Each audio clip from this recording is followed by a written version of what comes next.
안녕하십니까. 계속해서 대구에서 전해드리겠습니다. 오늘은 대체로 맑은 가운데 낮 기온이 25도를 웃돌며 평년 수준을 회복하겠습니다. 아침 기온은 대구 15.4도 등 11도에서 16도로 어제보다 3, 4도 낮았습니다. 낮 기온은 대구 25도, 영천이 26도 등 22도에서 26도로 어제보다 2도 오르겠습니다. 미세먼지와 초미세먼지 농도는 좋음 수준을 보이겠습니다. 내 집 앞에 골목을 지나면서 통행료를 내야 한다면 어떻겠습니까? 대구 북구의 한 동네에서 실제로 벌어지고 있는 일입니다. 손은민 기자가 취재했습니다.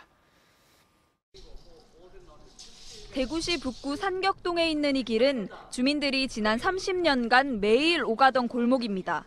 골목 입구에 있는 집을 2년 전 사들인 A씨가 통행료를 받겠다고 나서면서 주민과 갈등이 시작됐습니다.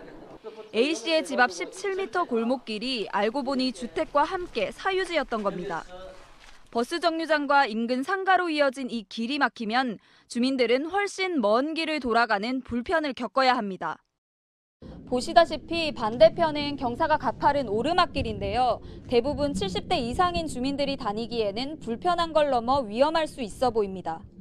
동네 고령자들, 거동 불편하신 분들 많이 살아 계시니까 제가 의문을 간호하고 계시는데 동네 의원 갈 때 휠체어를 타고 나가야 되기 때문에.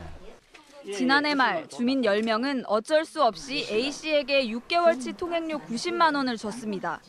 자녀에게 용돈을 받거나 기초연금으로 생활하는 주민에게는 적지 않은 돈입니다. A씨가 이번엔 하수도 사용료를 요구했습니다. 골목 주민들이 사용하는 하수도관이 자신의 땅 아래로 지난다는 이유입니다. 뭐라고 황당하지 뭐요. 여기서 산 지가 아마 45년 됐는데 뭐 이거 진짜 마른 하락에 날벼락이지. 골목길을 따라 매설된 하수도관을 사용하는 집은 30여 가구. A씨는 사용료를 내지 않으면 주민을 상대로 소송까지 할 태세입니다. 대구 북구청은 할 수 있는 게 없다며 그냥 지켜보고 있습니다. 문제가 되는 곳이 사유지고 하수도관 역시 개인 설비여서 정상적인 재산권 행사로 볼 수 있다는 겁니다. 이런 것에 대해서 우리가 뭐 이렇게 보상을 주고 이렇게 없어야 이거는 뭐 이제 도청 가서 관리해야 되는데 뭐 감됐다. 근데 도청 가서 이걸 이제 땅을 먹고 사야 된다. 이런 식으로 안 되니까 이제 판결 나면은 우리는 이제 그거 이제 근거를 해서 예산을 이제 확보를 해서 살 수가 있거든요. 금방 갔다 오는데. 골목길과 함께 30년을 이웃사촌으로 지내던 주민들이 통행료니 사용료니 하며 갈등을 벌이다 소송까지 치를 태세입니다. MBC 뉴스 손은민입니다. 리그와 FA컵, ACL을 이어가며 체력적인 한계를 겪어왔던 프로축구 대구FC가 이번 주중과 주말 경기에서 동해안 팀들과 원정 2연전을 펼칩니다.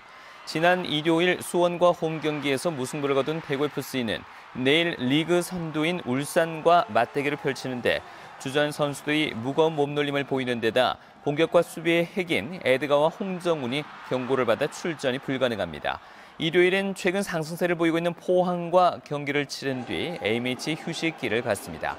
현재 리그 4위인 대구FC는 이번 주 원정 2연전 성적에 따라 상위권으로 도약할지 여부도 한가름 날 전망입니다. 대구 경실련이 대구 농수산물 도매시장에 위법 의혹이 있다며 대구시 감사관실에 감사를 요청했습니다.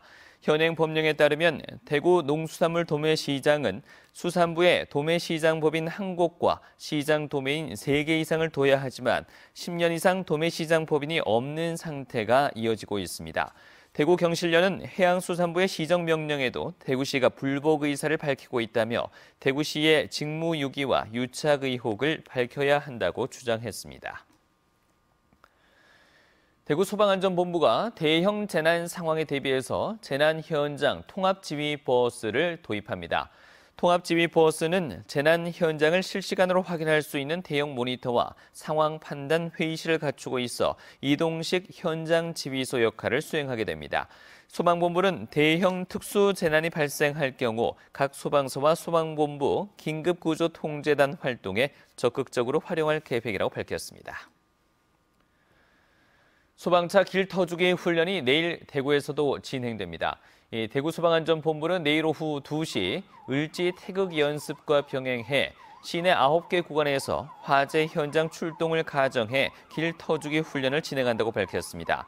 소방본부는 전통시장 등지에서 유관기관과 함께 불법 주정차 단속을 하고 적색 노면 표시가 된 소화전 등 이 소방시설 5m 안에 주정차를 금지하는 도로교통법 홍보도 함께 실시합니다. 이상으로 MBC 뉴스를 마치겠습니다. 고맙습니다.